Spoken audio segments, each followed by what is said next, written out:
Educating, informing, serving. Fact TV, keeping government honest.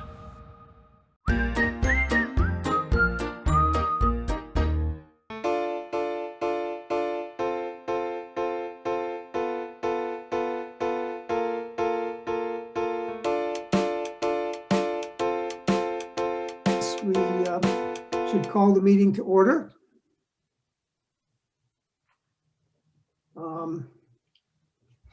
So in the absence of a chair, as the clerk, I will start things. And first order of business is the reorganization of the board. And No, public comment. oh, okay. Public comment first then. Okay, is there any public comment? Not from this public. Sorry to be late, folks. Okay. If not, then let's move on to reorganization of the board. I wanted to welcome our two new trustees, Rick Holloway and Ellen Clark Lawrence. And I don't know, does everybody know everybody, or should we?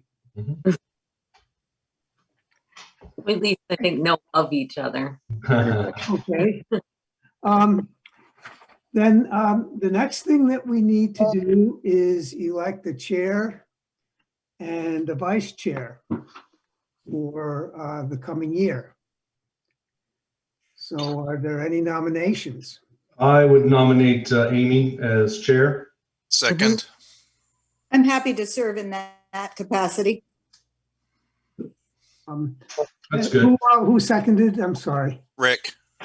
Okay, thank you, Rick. You sure, Ellen, you're not interested? Rick, I know you're on a million boards, I so have no desire to do that. Now, I'd like to get my feet wet first. makes sense. Okay, Matt, I'm not taking something away from you. Nope, you're not. Okay.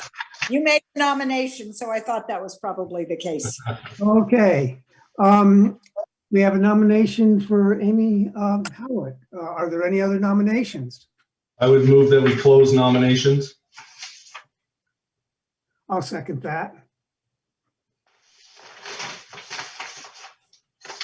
All those in favor of closing nominations? Aye. Aye. Okay, the motion passes.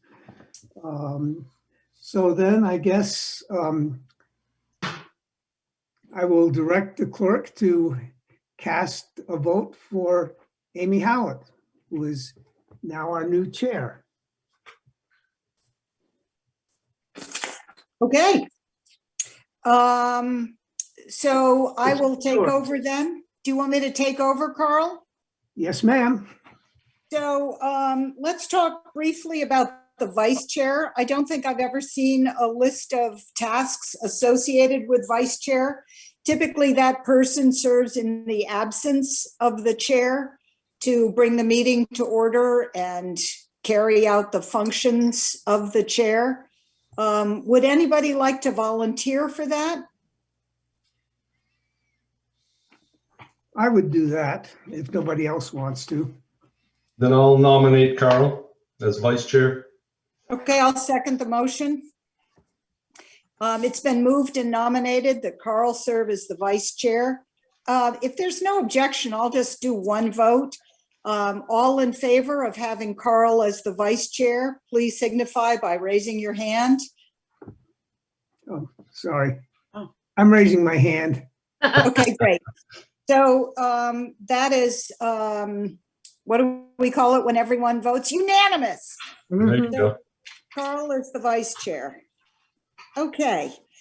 I logged on late, so I didn't hear. Did you already offer anyone the opportunity to make public comments? We do have an amazing group of public here tonight. Gordon, I'm particularly looking at you, and Louise and Ben. Comments from the public? All right. Hearing none, let's move on to the minutes of April 5th and April 8th. So these are the two most recent meetings. Do I hear a motion to approve those minutes? Let's do April 5th first, the minutes of April 5th. I'll move to accept the minutes of April 5th. Okay, I'll that. second. Carl is seconding the motion. All in favor signify by raising your hand. Okay, that motion passes. And the minutes of April 8th. Would someone like to make a motion about those minutes? I'll make a motion to approve the April 8th minutes. I'm going to second that motion, leaving Carl free to make a note that Matt made the first motion and I seconded it. All in favor of approving the minutes of April 8th signify by raising your hand. Okay, that motion passes. All right, we're up to warrants and bills. So Ellen and Rick, you know that this is the way that we normally review what has come into the mailbox and make the decision. So it's fine to question anything. I'll tell you as a new board member, I have relied enormously on Matt's and Carl's and Louise and Ben's expertise. But if you have any questions, this would be a great time to ask them. I'm gonna have just really basic, generic, like, Great. well, when you say come into the mailbox, what do you mean? Like mail, snail mail, email, all of it? Louise, do you want to comment on that? You're the person who has typically dealt with the mailbox. Yes, it means literally the mail that comes to the mailbox. The snail mail. Yeah. And one of us picks it up and goes through. And what we used to do before COVID was we would bring the bills to the meeting and go over them. But now we just make a list and pass it around, which is what they do, I think, in Rockingham. They don't look at each And bill. I would recommend, if I could jump in, that the board going forward continue the practice, even if you start meeting in person again, of compiling the bills in one list and approving them in one shot. We used to pass around each and every bill and get 3 signatures on every one. It was not time well spent, in my opinion. Okay. Louise, can you coach us on that? Is that something that has only been possible because of COVID, or can we go forward with that practice? It's not that it was only possible, it was the only way to do it. And it's fine to continue doing it. Great. Will you No, feel that's how the school board does it. Is one person is designated to sign the warrants, and Right. If I can add one more tidbit Yes, to that, please, Ben. I think it's for the sake of the treasurer, it's also, I think, important that it be clear on the warrant of the bills what account the bill is supposed to be, I guess, debited to or credited to. I don't know what the proper term is, but so if it should go against the fire station, it should be noted as such. If it should go against the wastewater, if it should go against the rec area, I think for the treasurer, they don't always know exactly where the money should be accounted for. So that I think even with the warrant today, I haven't looked at it actually, but I don't think it's clearly indicated which account each bill should go towards, but maybe it is. There's a column that says bill 2 and wastewater treatment. Okay. Or rec. Yeah. Or Yeah. So village. I think that's important that be reviewed as well, so that the bills are properly accounted for. We've definitely had instances where things that should have been billed to the wastewater upgrade project so that they'd be eligible for reimbursement got billed to something else, or that type of issue. So I had one question, comment, probably for Ben or everyone. As you stated in the past, we had passed around and gotten 3 signatures on each bill, which was time consuming. Right now, we're not seeing the bills, and I know we've, I guess I would be okay with approving them all in one vote and not having 3 signatures on each one, but I'm thinking that we really should have eyes on the bills. I know in the past, we've had questions about the bills and kind of questioned, did we pay for this and what is this for? And if we're just voting and approving, we're kind of doing it blindly. We're not seeing what it is really. But Who So picks up Matt, the bills? are you thinking that they're not detailed out enough on the warrant? I guess in some cases, no. It is there, right? It's lined out there, but Well, I at the very least, we could expand the warrant a little bit to include like invoice numbers or statement numbers and billing dates and a few other things. But if whoever's picking up the mail, I know most everybody has a scanner, and at least in the short terms, if we could just scan the bills and put them into a file somewhere. That's a lot of work. so we could kind of look through them maybe even before the meeting. Is that proper or not? Well, we can't discuss them before the meeting. Right. But we could view them so that if we had a question during the meeting, we could say, hey, this bill here. Some of them are so like mundane, like every month you get the certain bill. Yeah. But maybe specific ones, if there's a project or something like that. Yeah, I know we've questioned, well, ask Art about this one or ask Rob about this one. Carl, do we have the ability to screen share with your Zoom account? We should be able to, yes. So that would give us the capability that you're talking about, Matt. That we could look at a scan of the bill if it was not routine. Yeah. Should we try that going forward and see how it works out?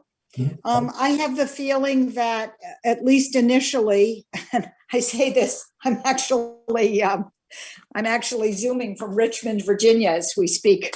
I got my vaccines. I got good. I'm on the road. So, but I'm assuming that as the new chair, I will routinely be the person to pick up the mail. And I'm fine with that. I'm in town. It's easy to do. I'm there. Unless somebody else on the current board would like to take that on, you can count on me for that. Anybody want to take that piece on? Hearing none. All right, so I will pick up the bills. When you get into town, Amy, when you get into town, let me know and I'll bring you down the key. I've got the key to the mailbox from Louise. So you can continue picking up the bills until I get back? Yeah. That would be great. Thank you. When will you be coming back? Do you know?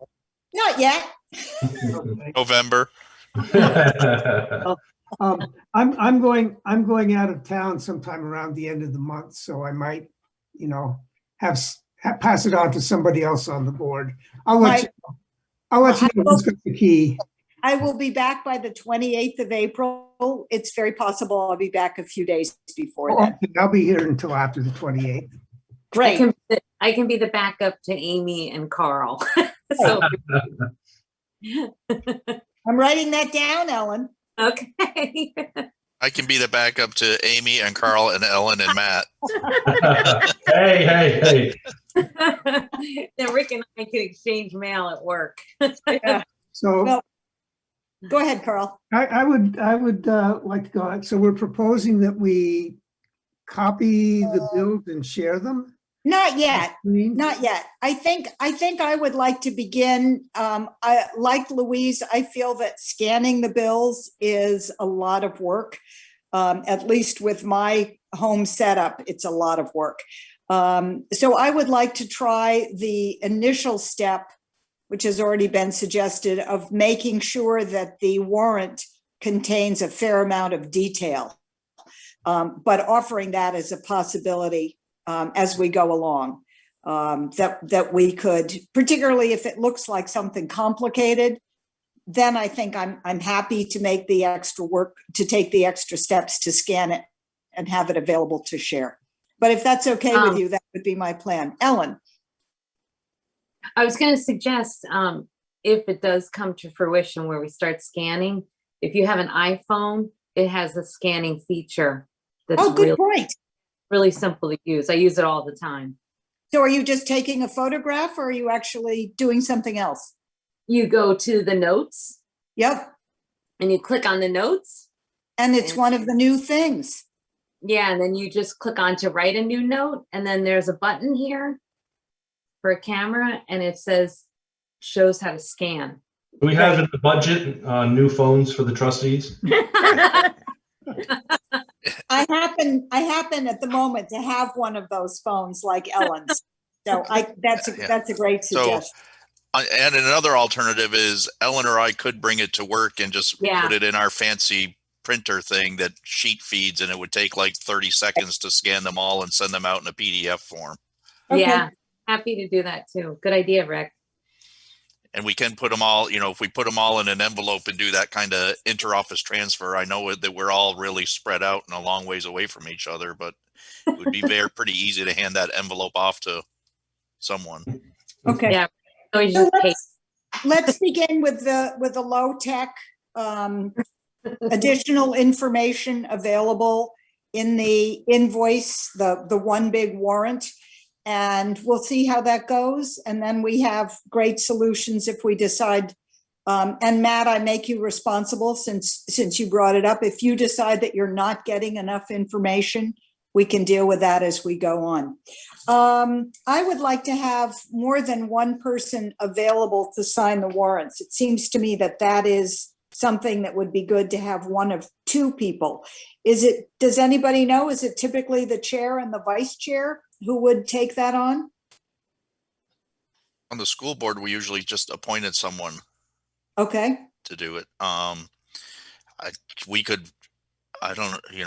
would assume that we could just vote on it here if we're all looking at it to make it easy and official.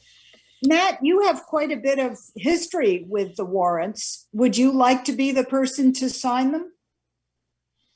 Not really. It would be easiest if one person signed the warrant and took the bills to The treasurer, Sarah Campbell. rather than having another person. Yep. I think it makes the most sense for the person who's collecting the bills and preparing the warrant to be the one that signs it. All right. I'll start out doing that. And if it feels onerous, I'll talk to you guys again. Okay. I would like a second person available to sign the warrant. However, if I am not there, would anybody like to volunteer for that purpose? Well, You can just name somebody ad hoc. If Carl is the second person getting the mail, I would volunteer Carl to be the person I to just- sign the I warrant and hand hardly- it off on. I hardly ever go anywhere, so yeah, I could do that. Okay. So I'm going to make that a motion. I'm going to move that Amy Hellett as chair sign the warrant routinely with Carl Ball as the vice chair available to sign the warrant in Amy Hellett's absence. I'm making that a motion. Would anybody like to second it? I'll second it. Okay, it's been moved and seconded that the chair, Amy Howlett, sign the warrant, that Carl Ball, the vice chair, be available in Amy Howlett's absence. All those in favor of that motion signify by raising your hand.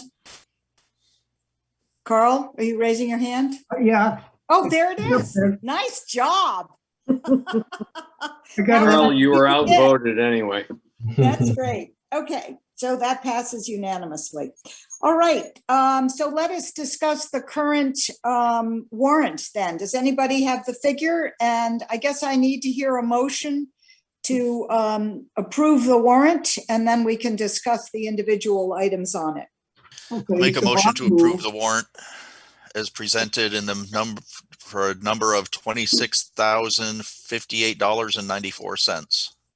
I'll second that. All right. It's been moved and seconded in the amount of $26,058.98. Is there any discussion? I'm just Ellen, curious here's where the- the village phone is. It's in the fire station. So there's a phone for the fire station and a phone for the village. Am I incorrect, Louise? You're muted, Louise. It looks like Doing other sign business. language for Oh, there. okay. One phone. Yep. No, I get it. I was confusing yeah. I saw the rec phone and then the village phone, and I didn't know that it wasn't listed for the fire department. No. So speaking of proper accounts and things going to proper accounts, should that go to the fire department? I mean, who uses it, the village or the fire department? The fire department. I mean, the fire department budget comes under the village budget. It's a subset of the village budget.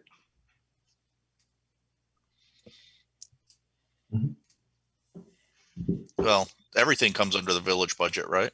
No, there's a separate budget for the wastewater plant, and we break out the budget for the rec area as well. Okay.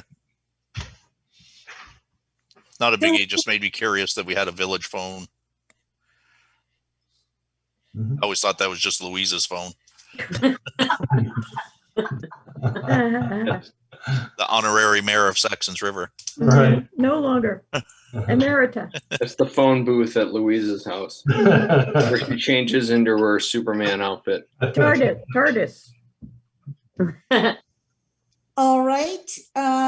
So we have a motion on the floor. Are there some other questions about specific bills as on the warrant?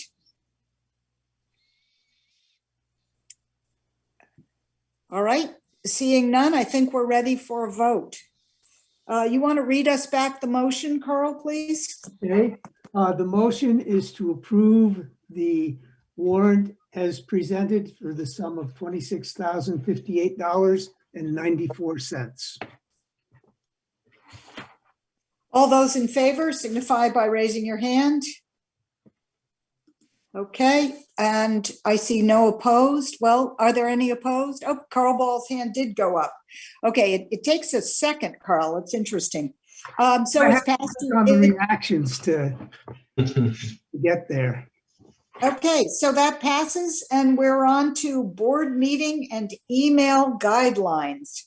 So I believe it's part of my job as chair to set up the 2021-2022 calendar.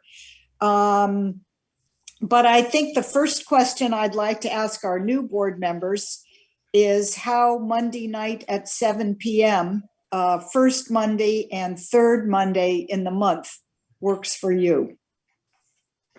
Fine. Fine with me. Okay.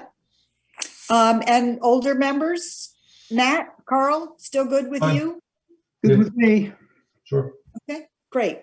I don't, one of my neighbors said to me, shouldn't you just meet once a month? But I actually like the twice a month.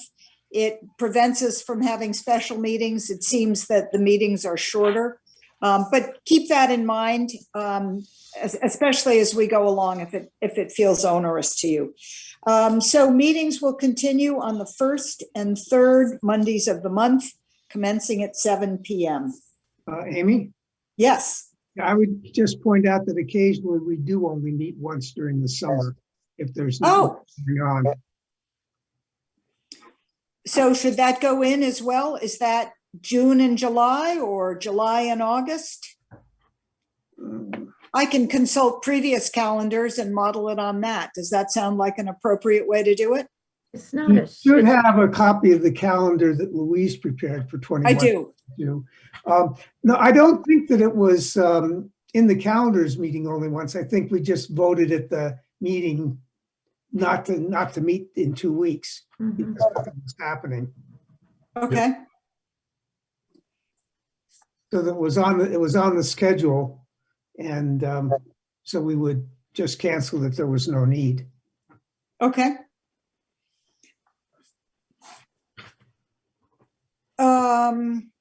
The open meeting review. I have a feeling we're going to be relying on Rick for our open meeting coaching going forward. I'm thinking as a former school board member, Rick, this is something you might be quite familiar with. More than I would like. So we should not email to any more, to more, three of us should not be emailing at the same time. It's okay for us all to get emails, but we should not, we should not respond to all, is a habit that we should get out of. Do not put anything in an email or text or anything that you would not want to show up in a court of law and feel that you have to defend. It's a given rule that I use both for any board or public work that I do, as well as my personal life. Though, kind of those are the big things, making sure that we warn things appropriately. Like I have a couple of things I want to discuss as we sit here going through things, but I think that we may want to make sure that they're on the agenda for the next meeting. Like, one of the things I was going to suggest is we consider Robert's rules for small boards, which that doesn't require a second. It just speeds things up, smooths things out a little bit, like makes things a little less complicated. Yeah, the big thing is private conversations amongst, multiple board members. As long as we don't be very wary of the whole quorum thing. Doesn't mean that we all can't be together at the same place or the same function, but we can't discuss any trustee business there. At one time on the school board, there was Margot Gia, Sherry Mallon, myself, and I think there was one other person. It was really difficult because we all had kids in the same class. So any school function or anything that we had to do, there was a quorum of the board there. So it's just, it's really a matter of that whole less than three is really important. Yeah. My understanding is that it is not inappropriate to discuss the time and place of the meeting and what should be added to an agenda with an email to all of the board members.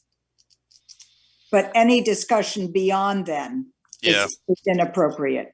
Yeah. And, I see we have a thing about the village email account, and I did, I did send something out about that one thing about using your personal account for public business is that if there ever is an open meeting law violation or question, all your personal email can get subpoenaed and brought into court they can review whatever email account that you have done any business, any village business on. So that's a good reason to have a special or a separate account for.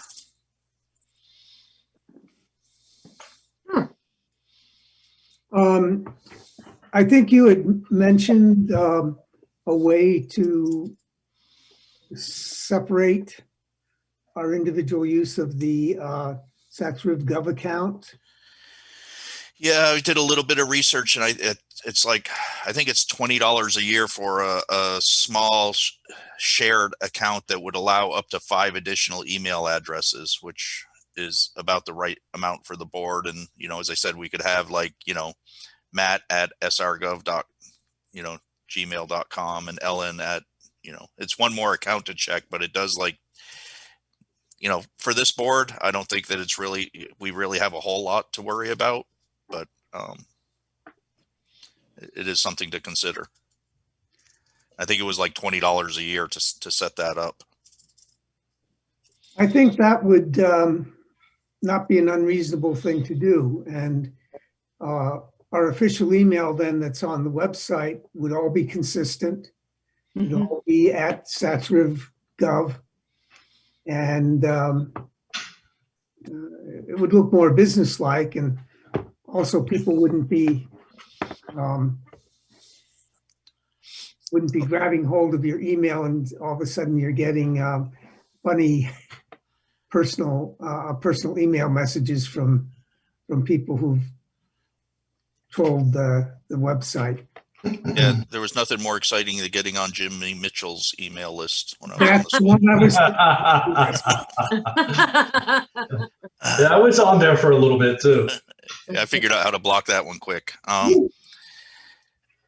If people want, I will look into it. I mean, another advantage to that is then we also have a fair amount of storage on Google Drive for things like, the warrants. And if we do scan the bills and put them in a folder, any like working documents are a lot easier to to share. So at least people can view, but if it's another area to be careful that we're not all editing a document, we don't have a working document that we're all working on at the same time outside of meetings, but it is a place where, Carl could publish the agenda there for our review, and it's a lot easier than a whole bunch of email attachments. He just send out a link that the agenda is there. So should we vote on this in 2 weeks, folks? I like the idea of each of us having a little more time to review. I am eager. I have had the experience of having my work emails subpoenaed, and it was a very unpleasant experience, very time consuming, very arduous. And this sounds like an inexpensive, safe way to do it. I also take in the message, and we experienced it, I think, with a sort of an attempt of people to discuss the idea of a speed radar sign. The idea that it is easy to fall into the trap of discussing official business without meaning to, just because somebody, includes 3 of you in a group email. And we can all try and be vigilant about that and educate the people who are likely to email us. So I think, Rick, you offered to come back with full details. I'll gather some more information and confirm that, confirm the pricing and what the benefits are, and that it would give us what we are asking for. I believe that it would, it would be transferable. So next year when you're replacing me on the board with Ben wants to come back, you could take my Rick at SRGov to Ben at SRGov. So I am already wondering if it needs to be 6 people. I'm wondering whether Sarah will also, as treasurer, want this availability. Yeah, I will look at there's different levels, and so the lowest one was the $20 a month, which I believe gave 5 email addresses plus the SRGov. And if the next level is too much, the next one might have been $100 a year or something. Okay. I'm sorry. It seems Carl, to I see your hand. Go ahead. It seems to me that Alex has got a SaxRiv Trez account. I've seen that. I don't know. Oh, okay. I don't know if that's something through the village, but that is transferable. And we did, so if we did have use the Google suite for things like the warrant as an example, that could be, instead of using Excel, you could put that in what's called a Google sheet, which is similar to Excel, that could be easily shared with the treasurer or whoever. So one of the other boards I'm on, I've been asked to give a Google Suite training to, and I could do a little bit here if folks aren't very familiar with some of the stuff. It's pretty straightforward, but maybe it's because I live in it every day. And is this open to municipalities? I mean, we're a particular kind of animal. Right. Well, that's one of the things I was going to verify, is that there won't be any concerns about us using it as a municipality, because the one I was looking at was kind of a family plan, as opposed to some sort of a business. But those are the things I'll look into. I just wanted to make, before I spent much time, I wanted to make sure there was some appetite for exploring it further. Sure. And I also think that Google has really gone after the school audience, which is, again, somewhat different from the municipality. Well, that would be great, Rick. Let's make sure we use it at Chroma. It's all of our email, and we do almost all of our meetings are Google Meet. Okay. All right, so we're going to discuss that at the next meeting. I'm going to put Ben and Louise on the spot again and ask if there are any other email accounts that you would like to make sure we consider. Ben, I'm going to ask you first and then Louise. You're muted, Ben. Thank you. I can't think of any other email accounts, but I will say that I've got a number, well, not a number. I've got hundreds, if not thousands, of files that are trustee related that are saved in my own personal, Gmail folders that I probably should transfer over to whatever account the village sets up. Okay. Do you want to say anything more about those? Are those sewer records or? Primarily they're related to the sewer upgrade, but there's, other ones as well. And I'm sure there's a lot of overlap with the files that Louise has as well. Well, I tried to do all mine through the SaxRivGov account. So if you might have copied into those accounts anyway, so that those records would be there. Yeah, already. no, they're not in the SaxRivGov account, not the ones I'm talking about. Okay. So And Louise, is SaxRivGov the account that you used to do business as the chair? yes, So I should probably take that on as the chair then. That Mhm. seems appropriate. right. Okay, I'll talk to you about that. Well, talk to Carl because he's got it under control. Oh, okay. And also Alex had SaxRiv Trez, and he also had SaxRiv Tax. Yeah. So treasurer and tax collector. Yeah.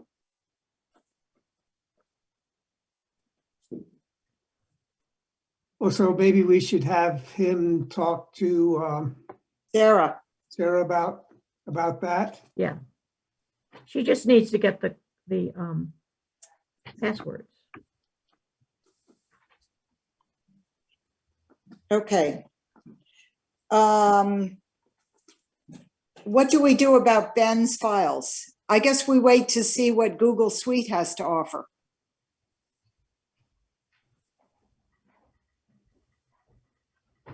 Any Yeah, and other suggestions? all the files of mine that are related to trustee business are all in a organized folder within my Google Drive. So transferring those would be a pretty simple matter. Great.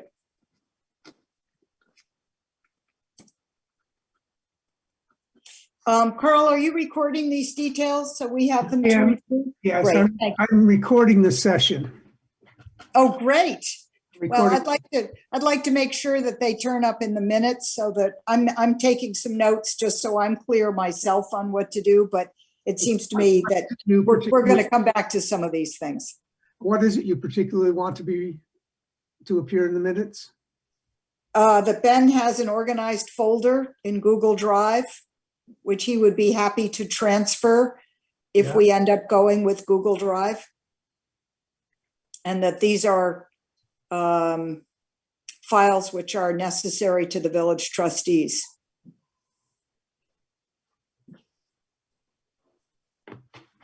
Okay, just want to make sure I get what you want.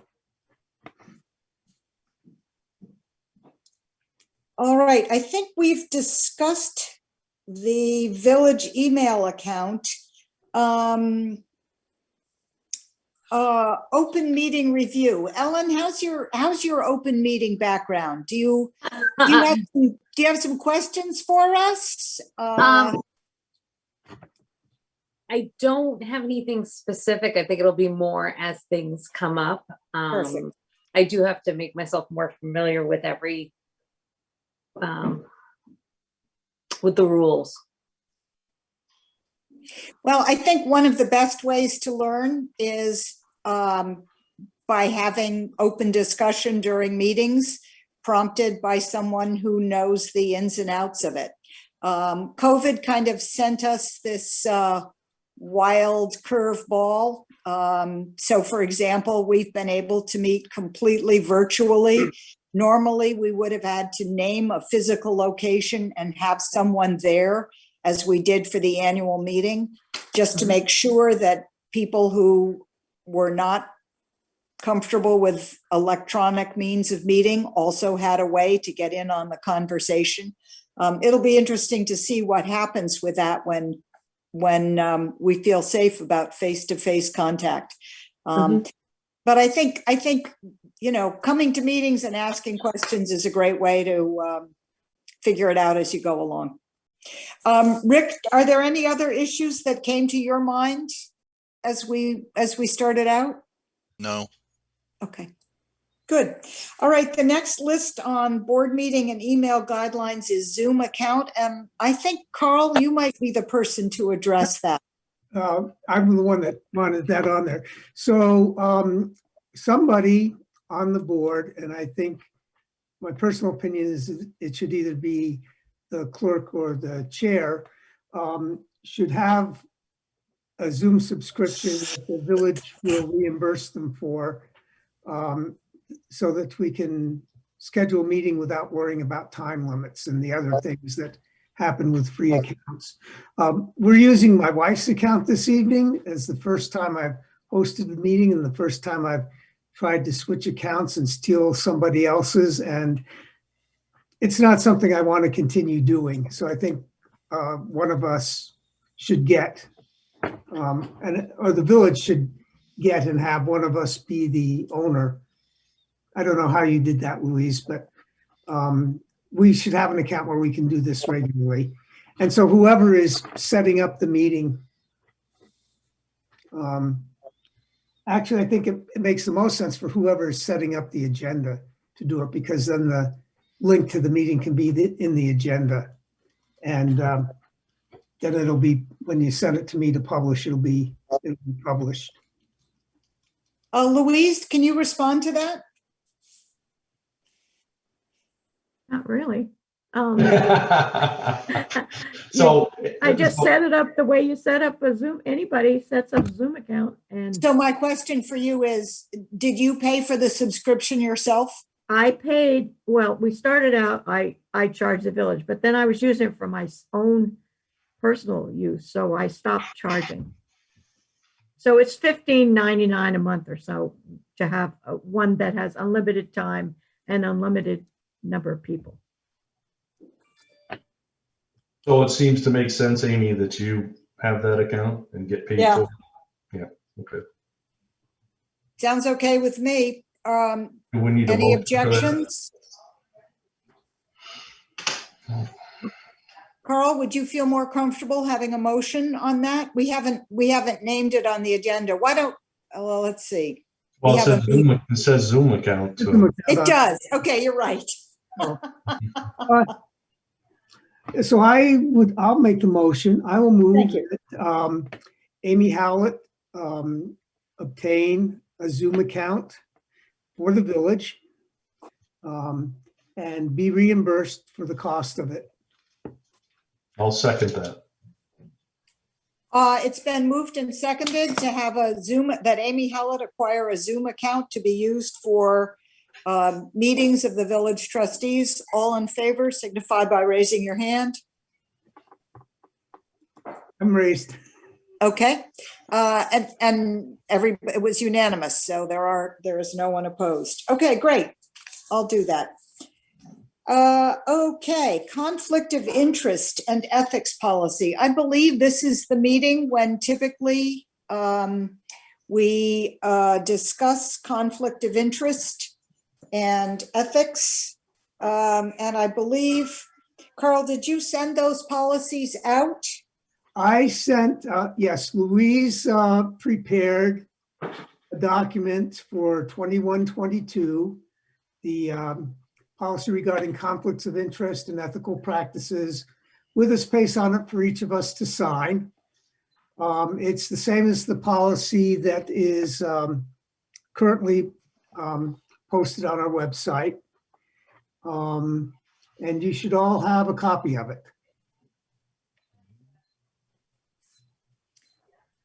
And I don't remember how we did this last year. Did each of us sign one policy at the Saxtons River Village Market, perhaps? Did we meet in person? My mind is completely, Louise is nodding, so I have a feeling maybe You met in Louise? person. we signed in person. So we were meeting in person when we Yeah. did this. But you could adopt the policy now and then sign it at the time whenever you get together. You don't have to sign it. You just have to adopt it. And then sign it when you're at your leisure. How do people feel about that? Are you ready to adopt a conflict of interest policy tonight, or would you like more time to consider it? Well, Ellen? Rick, Matt, I'm Carl? fine. I'm Okay, fine. Ellen, That's fine. Carl? I'm fine with it. All right, I will make a motion that the current village trustees officially adopt, help me with the wording here, the conflict of interest and ethics policy currently on our website. Does that satisfy you, Carl? I would say that we adopt the policy that was before the board tonight rather than the one that's on the website. Just because it's got different signatures. Okay. So is it accurate to call it the conflict of interest and ethics policy before the board tonight? Yeah, policy regarding conflicts of interest and ethical practices is the official title. Okay, I move that the board adopt the policy regarding conflict of interest and ethics And ethical practices. and ethical practices. I'll second. Is there any further discussion? All those in favor signify by raising your hand. Carl, are you raising your hand? yeah. I'm Okay. raising my hand. Motion passes unanimously. Okay, I think we're down to committee, unless there are other questions about those things. I think we have, go ahead, Carl. The question, are we going to put a copy someplace where it can be signed, or are we just going to hold off on the signatures for a while? I love this, the dropping into the village market to sign. That's convenient for me. What about the rest of you? That's fine. Okay. So typically what happens is it's in a colored photo and you go up to the counter and you say, is there a policy here for the board members to sign? And they hand it over to you, you sign it, and we're all set. Does that work for you, Rick? Yes. Okay, Ellen? Yep, that sounds good. Great. So Okay, if you would like, I'll make up a copy and take it down to the market, and I will send out individual emails so that I'm not conflicting with open meeting laws and let you know when it's there. let's pick a date. How about by the 25th? Too late? Well, once he drops it off and notifies us, then we can go, Okay, right? I'm worrying about him sending out all those individual emails. Well, Okay, Let's, Oh, you can drive around and tell us personally. yeah, Probably wouldn't take him long. one at a time, though. No, One at a three time. That's right. I think as the secretary, it's fine for him to email us and let us know that something is ready for pickup or something is, I wouldn't be concerned about that. okay. I am so happy that we have an official watch guard for the open meeting, and I'm so happy that it's not me. Go, Rick. Yeah. I'm just Okay, offering my tempered opinion. great. We know that you are not a lawyer. We are not taking it as that. All right, I think we have dealt with number 6, but if you want to go back and look, it includes board meeting and email guidelines, the calendar, open meeting review, the village email account, Zoom, and the conflict of interest and ethics. Any more questions on those topics? Sort of, kind of. I'm not sure if it falls under those topics or not, but believe it or not, I did actually read the bylaws that were sent out. Oh, good. And Ellen and I were both elected to 1-year terms, and according to the bylaws, there's only one trustee who should have a 1-year term. Everyone else is 2 years. I make a motion to change Rick to 2 years. I told Ellen volunteered earlier today. Ellen, are you gonna second that? I said. So I think in the bylaws, it says at the first election, 2 trustees shall be elected for the term of 2 years, and then thereafter their successors shall be elected for a term of 2 years. At the first election, 2 trustees shall be elected for a term of 3 years, and thereafter their successors shall be elected for the term of 2 years. At the first election, 1 trustee shall be elected for the term of 1 year, and thereafter his successor shall be elected for the term of 1 year. In all cases, each trustee shall hold office until such officer's successor has been duly elected and qualified. Louise, do you have any light to shed on this? No, none.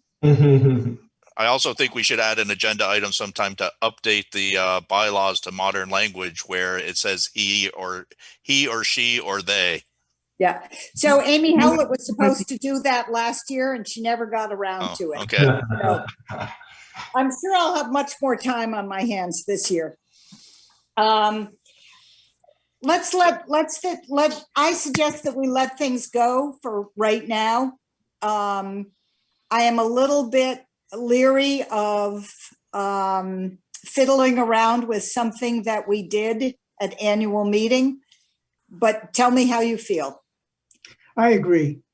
I think we should let this go until the next annual meeting and then only have one 1-year term at the next annual meeting.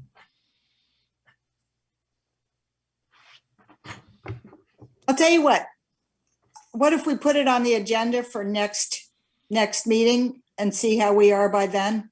I am fine with letting it go. I just, as I was reading through, I was like, oh, I wonder, one of the things that I did find on the school board that was very confusing was, and there's because there was, a lot of turnover and people would get appointed to midterm to somebody. So it was very confusing as to who had which term and how and when their terms were actually up. And so I was just trying to clarify that in my head. And I didn't know if one of our terms was, if Amy's term was actually up, or if she, if one of us was filling the second year of her 2-year term or what was going on. Ben? Just a little bit of context on this. I think part of the reason that things got a little bit out of whack on the terms is that we've had some situations where we were short a trustee. Somebody left, or we couldn't fill an elected position, and then someone was appointed, and so that may explain how some of the terms got out of whack.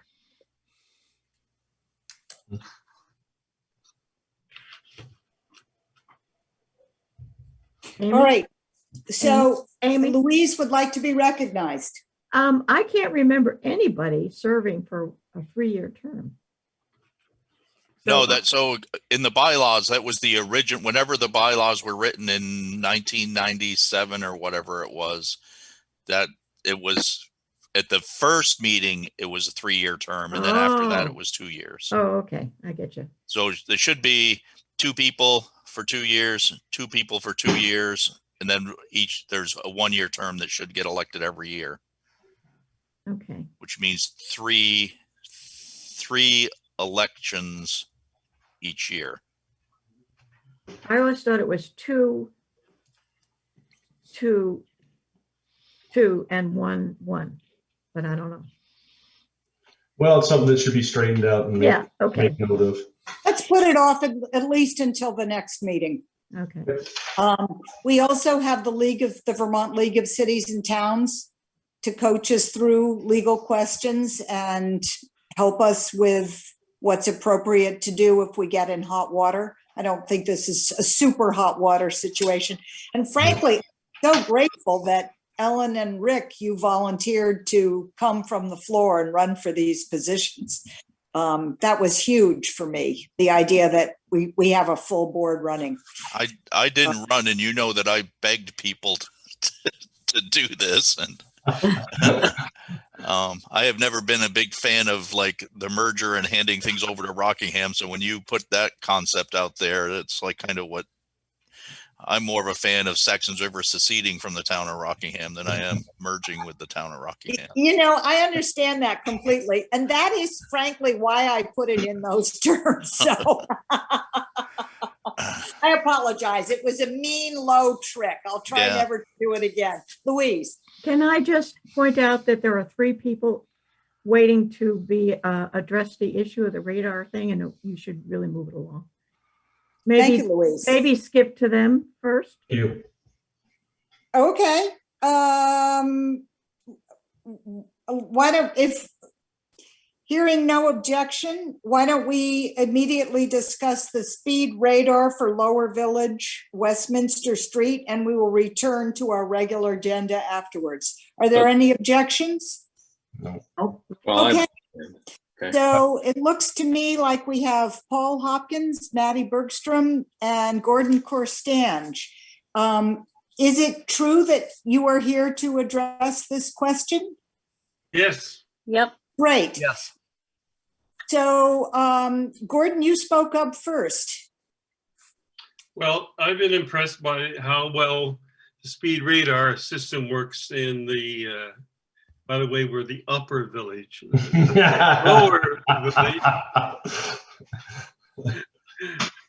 And I've been impressed by the way the speed radar works on Main Street. You know, I mean, every time I've come in to town, you know, I've just seen people stop, you know, people slow down, and they slow all the way down. It's amazing. So, you know, I think we have a problem here because people's speed on Westminster Street. They speed in between the hill. When they get to the top of the hill, right there by the cemetery, until they get to the curve that goes into Westminster, right? And So you're saying that you see the problem primarily as people speeding as they leave the village center and head out towards Westminster West? I would say so. But, you know, I mean, I haven't done, you know, I could sit out there in a lawn chair and sort of find this out, but I don't know. I think they're speeding both ways. But what you want? Well, I think coming from the south, people slow down because of the curve and Kernhattan and the Hartley Hill Road. I think people, that curve, you don't want to take that quick because somebody could be coming both directions. So I do think it's more going south than coming north. Okay, and Carl, you saw that, right? That's Jean Korstange adding her voice to the conversation. Carl has his hand raised. Yeah. I have a sort of a unique vantage point because I'm on that corner of the 3 streets. And I would say that's a problem coming from all 3 directions. I see people blowing down Hartley Hill Road at close to 50 miles an hour and pretty much going straight through that sign and continuing down Westminster Street. I see people coming up Westminster West Road at a good clip. They may slow down when they have to take the curve, but coming up that hill, when they get to the top of the hill around that blind corner, they're all are already moving at a pretty good speed. And then of course, coming north. So I think that definitely there needs to be something going both north and south into and out of the village on Westminster Street and or Westminster West Road. And I'm not sure about, you know, it would be nice to have something that would register for people coming down Hartley Hill Road as well. But we'd have to look at where the appropriate place is to place these signs. Okay, so Carl, if you want to put your hand down so I don't call on you again. So I think the next person I want to call on is Madeline Bergstrom, and then we'll go to Paul Hopkins, and then Rick, I'll come back to you. Madeline? Sure. And just so everybody knows, Paul Hopkins is my husband. He's just in a different room of the house. But yeah, I would agree with everything that's been said. We see people come way too fast up the hill from the village, going past, like as they come toward Frost Place and toward our driveway. That's my biggest concern. I also do see people come barreling down Hartley Hill and go straight through really fast. They're fast in both directions for sure. But I think if there could be something that would get them to slow down right after they cross the bridge, as they're coming up the hill from the village, because that's when they really hit the gas, you know. So if they could see a sign and slow down before they get to Gordon and Jean's and Hops in my driveway, that would be great. And that would keep them slow past us, past all the other houses that are beyond us. But if there's the ability to put, you know, if we can come up with the money to put them in both directions, I think that would definitely be needed. Okay, Paul? I think there's probably nothing that I could add as far as what's been said. These are all things that we've witnessed as neighbors in the area. That people, I think, once they cross the bridge or on their way across the bridge, they think, I'm out of the village now. And in a sense, they're entering kind of a fairly large leg of the village. And it's its own neighborhood that I think is treated a little bit differently, as something just to pass through. The acceleration up the hill is definitely something that people take into kind of a momentum through the neighborhood in which we live. So anyway, I think that everyone has said what, I don't know if we're talking about placement of the sign yet, or just the fact that there needs to be a sign. So I'll let you decide on that, but I concur with everything that's been said so far. Okay, Rick? And then you, Matt. Yeah, I agree with everything that's been said. I mean, I think that there is the coming up the hill is a more steady and probably less conscious speed trap. I mean, I even find myself sometimes, you know, hitting 35 through there and feeling bad about it.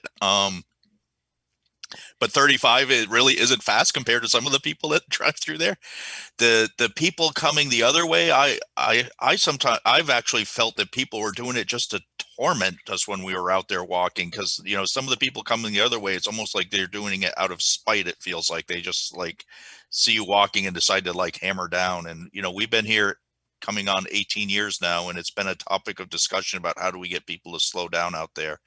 Madeline and I have chatted a little bit, and I think that we're in agreement if a sign kind of there on the corner of Frost Place and their property, people would see it coming across the bridge and up far enough to the top of the hill that, you know, it would raise some consciousness there, and seeing one on the other side, to Carl's point, that you know, it placed so that both people coming around the corner and people coming out of Hartley Hill would see it would make a difference. You know, with the Montessori school, you know, I know that there's a few more houses coming up on the market in the neighborhood. There's, you know, the family that just moved into us had just had a little girl. There's, you know, there's more and more kids that, you know, there's the potential for more and more kids coming into the neighborhood, and it's a great idea. All that said, I'd like a little more clarity on how the other ones were paid for. I believe that was all through fundraising. And I think that we need to like focus on the same, you know, I don't think it would be reasonable for the village to pay for these if we didn't pay for the other ones, which was kind of why I put in my $500 matching grant to get to, you know, to really get the seed, to get some good seed going. And I will stand down to Matt. Okay, Matt, go ahead. I certainly agree with all of those comments, and two speed control signs should go up there in those locations or near those locations. Certainly coming across the bridge and going up, you want to have it before they gain their speed at the top. So something that's viewable that gets their speed as they start up the hill. Yeah, the ones in the village was all fundraising. There wasn't any village tax dollars towards that. But I guess I would encourage the first step of going to the town of Rockingham and asking them about it to see if there's any possibility that they installed the poles for us, for these two. But the fundraising was done locally. And I think Celia Bohannon, if you would talk with her, she would be able to, tell you where the monies came from. We might be able to tap into more of that. But it was all donations. So I wonder if Okay. Ellen? yeah, I was just gonna say, I wonder if they have any 2-for-1 specials, because we could use it on Pleasant Valley Road. right. Well, because I live at the second house on the left as you come up Pleasant Valley Road, and I think I've seen people go 50 miles an hour from 121 up the hill, Yeah. plus kids that walk to the rec. That's a whole other issue because we need a new sidewalk there. So if we get a 2-for-1 special and throw in a sidewalk, I'm good. Having a 16-year-old who's learning to drive and is very, very tuned into laws and rules knows that it's 25 there by the wreck, and the amount of people that ride our bumper when he's driving in that area is incredible because they're like, All right, Carl is raising his hand. Yeah. Celia mentioned at one point that the company that had supplied those signs would be willing to give some sort of a deal if we bought more. Oh, I don't know if that was time sensitive, but I would suggest that somebody talk to Celia and see what sort of deals they might have, or if we could get a 2-4 or 3-4 or whatever. yeah, because even in front of the wreck itself, it's supposed to be 25 miles an hour, and you guys all know that it's like Yeah. everybody's just trying to get some air. Well, if this group that is lives in the Upper Village hasn't gone to the town of Rockingham, I would say that you should go as a group and advocate there too, just to see and talk about Pleasant Valley Road too. So maybe they'd be up for 2 of them, and we fundraise for 2 of them, and they install the poles and the same scenario. But certainly Celia Bohannon would be the one to start with. Find out the company that they were purchased from and go from there. So we have a pretty receptive select board right now in the town of Rockingham, I think, to these types of things. So Yeah, and I don't think they were approached when we did the ones in Saxtons River here. I don't think it was ever a push, year after year to get. It was talked about going too fast, but even the one going into Bellows Falls, I don't believe the town of Rockingham paid for that. They may have installed it, but I think it was donated.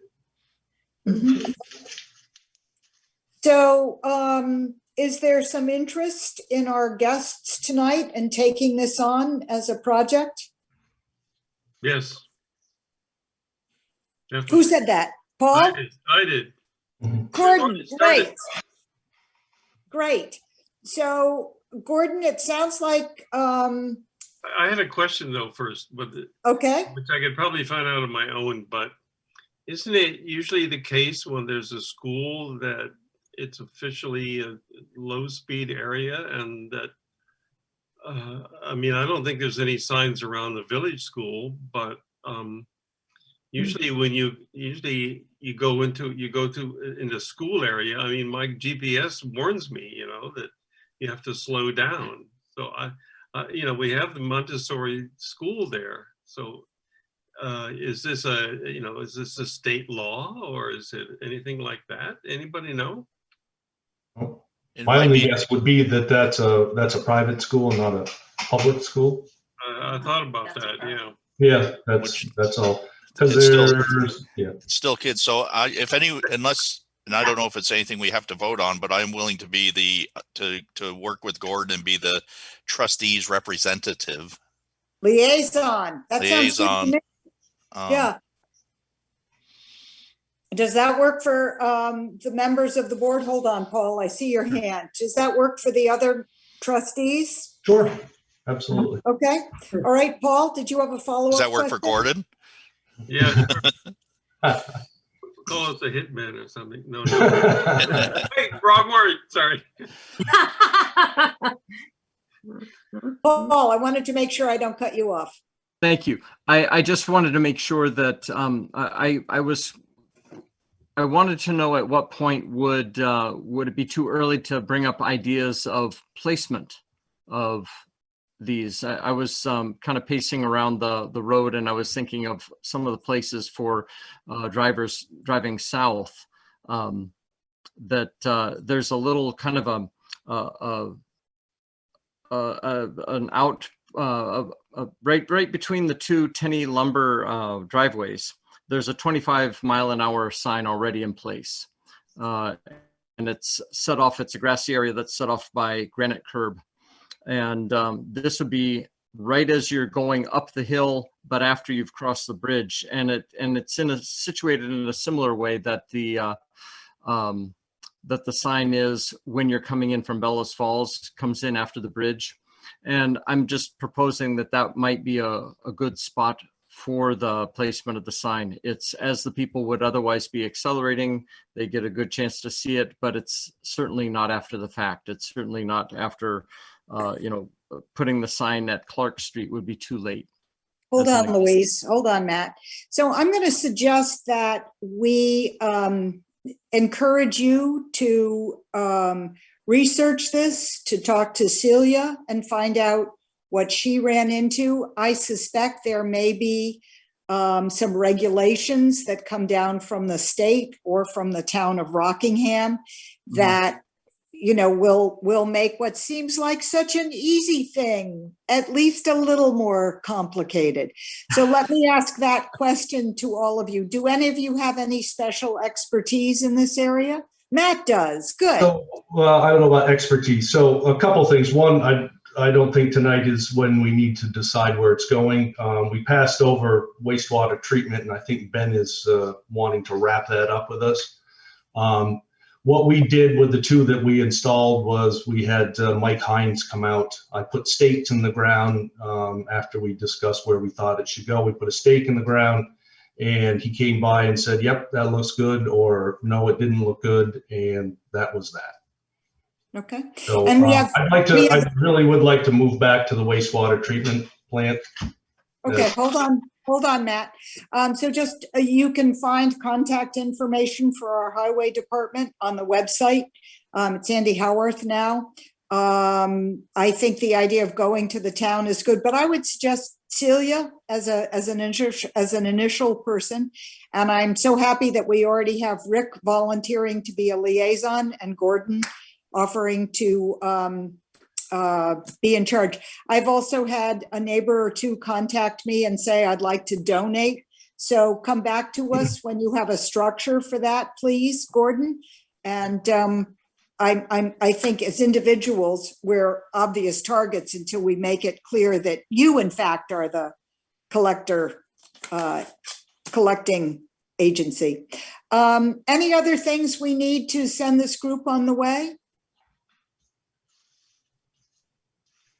Madeline. I just wanted to say that to Gordon that Hop and I are happy to help, and to Rick, and if we can be helpful. And I know my dad couldn't be here tonight, Peter Bergstrom, but he's happy to help too. Great. Okay. Thank you so much for hanging in until we got to you. Thank you, Louise, for reminding me that we needed to do that. But I think we're going to move on now to the items of number 7. Right. Thank you, Amy, and thank you, Matt. Yep. Thank you all. Yep. All right. Thanks, everybody. So we've got committee reports and updates. Do you want to start us off on the wastewater treatment plant? Ben Wallace, there you are. Sorry, I feel the need to find you on my screen. Okay. So for the new board members, I just wanted to make sure that it was, high priority that our $3.7 million wastewater treatment project, we were fortunate enough to receive about $1.25 million in grant funding to offset the cost of that project.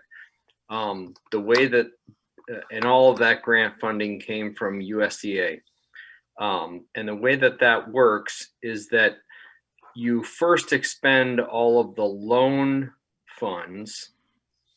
And then once the loan funds are expended, then you can start tapping into the grant funds. So we did that, and we did a good job of keeping the project on budget, to the point where we still have a fair amount of grant funds that are left to consume. And we want to make sure that we consume all of those grant funds. So I've been the one tasked with sort of organizing and coordinating that activity of submitting for USDA reimbursement. And I'm happy to continue doing that, but I can't do that now as a trustee. So I'd like to tonight, adopt, or not adopt, but assign somebody that I should work with on the trustee board to continue pursuing those grant funds that the village is owed. Is that something that Carl would be able to take care of or be willing to be involved in? I'm reluctant to give Carl anything more. He's got quite a heap of things on his plate. Well, I would be willing to do that. I'm already working with Ben on the sewer bills. So I'm already sort of tied into wastewater treatment plant stuff. Yeah. I can continue to do that if that works for Ben. That's fine. That sounds great to me.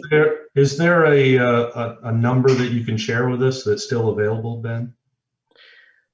I just looked it up. I think what we're still owed is about $113,000. $113,000.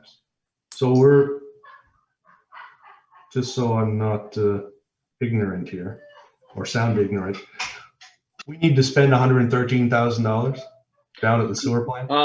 No, I think we've already spent a good amount of that.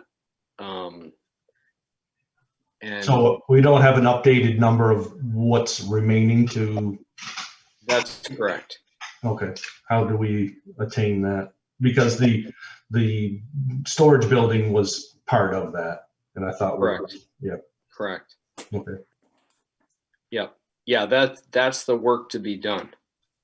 Oh, it's still work to get to that point to figure out. Well, the work to be done is to determine exactly how much we've already spent, and then see what else needs to be spent to consume the entirety of the grant funds.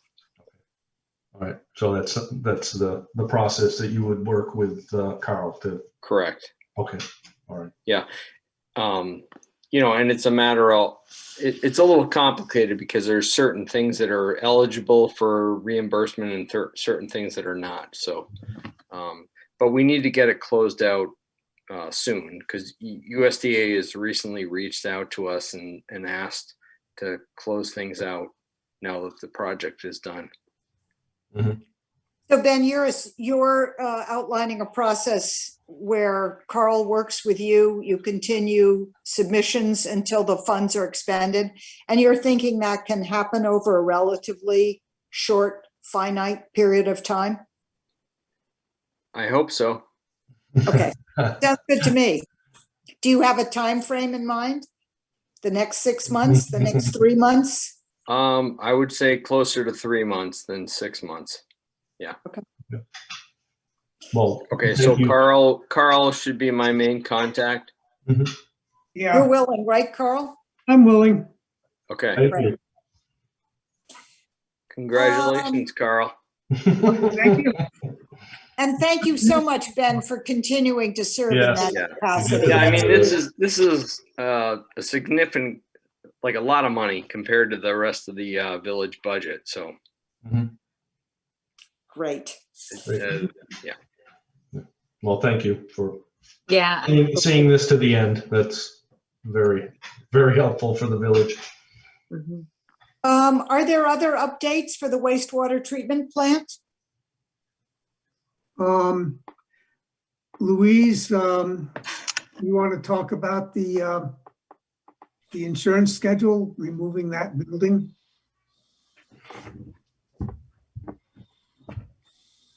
I'm recognizing Louise Loring. I didn't know which building they meant, but I guess that we received a notice from the VLCT. They were removing the building. I think they were moving the old building. And I mentioned to her that we need to add the new building, the storage building. So the building they were removing is the old plant that was demolished Right. for $3,066,000. Yeah. Um, So and they who is will our- make an adjustment. They will make an adjustment and let us know. So Louise, does that come to the email account? What? The notice from them? Yes, The it came. correspondence It from came League of from the Cities Sax and Riv Towns? Gov account. Yes, to that. It's a And woman. who is What? who is the woman? Vicky. I don't know her. I can't remember. Day. I can't remember, but it's in the email. Okay. You can find it there. And actually, did I send it to you, Carl? Carl, Yeah, you I forwarded it to you. forwarded it to me. Yeah. I answered her and I told her that we have a new building, and I said, I'm going off the board, and then I sent it to Carl. Okay. All right. And I'm sure she will make the adjustment and let us know. Now, did you give her any figures on the value of the new building? No. So But she'll be, what they usually do is have somebody come and look at it. And tell okay. us. So she'll be in touch with us. Yeah. So Carl, if the minutes could reflect that one building will be removed from the Vermont League of Cities and Towns insurance schedule, and the storage shed will be added. I will try and take on the review and understanding of the Sax Riv Gov account now that I'm the chair. Is there anything else we need to address at this point? All right, I think we might be, any other wastewater treatment plant storage questions? Wastewater treatment plant questions? Okay. And how about the fire station? Nothing to report tonight. Okay. I have something, well, fire related, although not the fire station. That I had a call from Chris Coda on behalf of the VA board to say that they are applying for some of the water infrastructure grant to upgrade the pond, which is their reservoir for fire prevention, firefighting water, which we tap into for some of our hydrants. So they're going to be putting in an application for a 30,000 gallon tank and a pump that will handle, 50 gallon, 500 gallon per minute per hour pump, going to expand the storage capacity. And he thought we should know that this was coming, and they may be approaching us for some supporting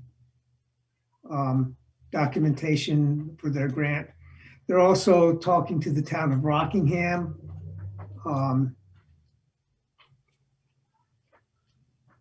No action required immediately, but just to let us know that they're looking to upgrade that water storage. So this is new to me, Carl. Are you talking about a a water, a big tank that is on Hartley Hill on No. Chris Coda's property? No. Vermont Academy has a pond, actually. Bowles Pond. Pardon? Bowles Pond. Yep. Okay. It's It's on Rockingham Hill Road. It's on Rockingham Hill Road. Okay, It's rather small and is silted in, and the flow out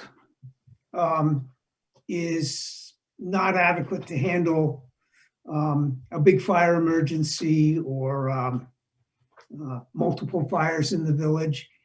And so they're looking to get funds to increase the storage capacity in that reservoir,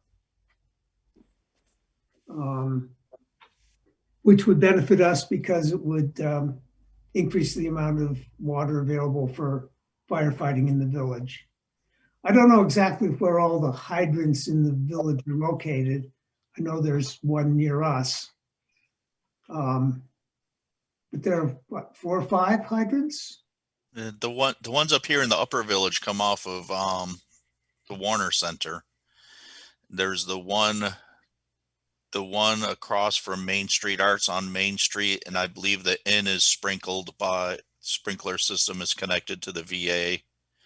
I remember 5 years ago, and I don't remember if it was part of the fire station project or some other project that was going on. I remember this when this first started being discussed some years ago, that they were planning on doing this in the near future.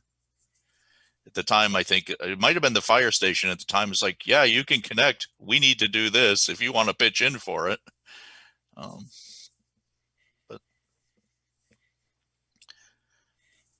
But it's only the hydrants in the main village right now that are connected to it. Okay. Do we even have any fire hydrants here on Pleasant Valley Road? I've never thought of that. Over up by the wreck or anything like that? Nope. I got the beaver pond there.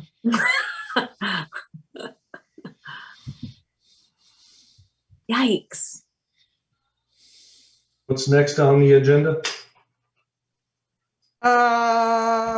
no more questions about fire hydrants in the fire station? Okay, we've done speed radar.